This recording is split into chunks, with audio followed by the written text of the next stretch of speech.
এখানকার কূপ মানে কোঅপারেটিভ যেটা আর কি ইংল্যান্ড থেকে উৎপত্তি হয়েছে যেটার, সেটাও এখানে আছে। পুরো ইউরোপেই আছে কূপ, কিন্তু সুইজারল্যান্ডে যে কূপটা সেখানে আবার ইম্পোর্টেড প্রোডাক্ট বেশি পাওয়া যায়, মানে হচ্ছে বিদেশি জিনিস আনবে, ইন্ডিয়ান চানাচুর খুবই কম পাওয়া যায় যদিও, তবু আর কি বিদেশি প্রোডাক্ট, যার জন্য ওখানে দামটাও বেশি হয়ে যায় অবভিয়াসলি, কারণ ইম্পোর্ট। তবে এখানের আবার যদি বিশাল কোনো হাইফাই বাজার করতে হয়, মানে বিশাল টপ ক্লাস বাজার, সেগুলো আবার অন্য, সেগুলোর জন্য দুটো আছে, একটা গ্লোবাস বলে আর একটা ইয়েলমলি বলে এখানে।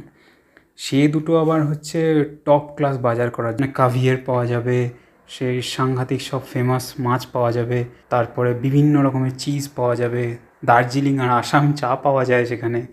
সে তার আবার দাম প্রচুর, 100 গ্রামের দাম প্রায় 20 ফ্র্যাঙ্কস, মানে হচ্ছে প্রায় 2-2.5 হাজার টাকা। আর এই জায়গাটা হচ্ছে মাংসের বুচার সব টাইপের। এখানে তো আমাদের দেশের মতো রাস্তায় রাস্তায় বুচার থাকে না, মানে মাংসের কষাই বসে থাকবে না, ওই মিগ্রোয়ে থাকবে, কূপে থাকবে, ব্যাস।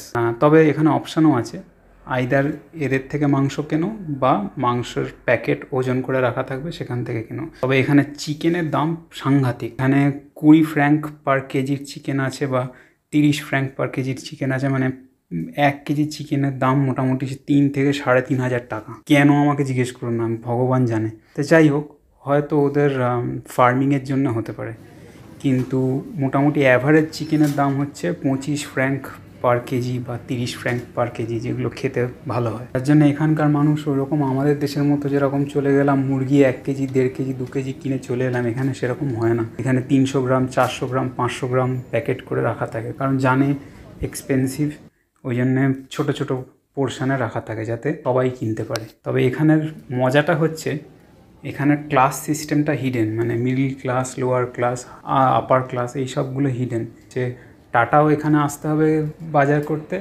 আবার যারা আমাদের মতো লোক তারাও এখানে বাজার করবে, তো আসতে বাধ্য, বিকজ এই ছাড়া আর কোনো দোকান নেই। কথা বলতে বলতে চলে এসেছি পাস্তার জায়গাতে।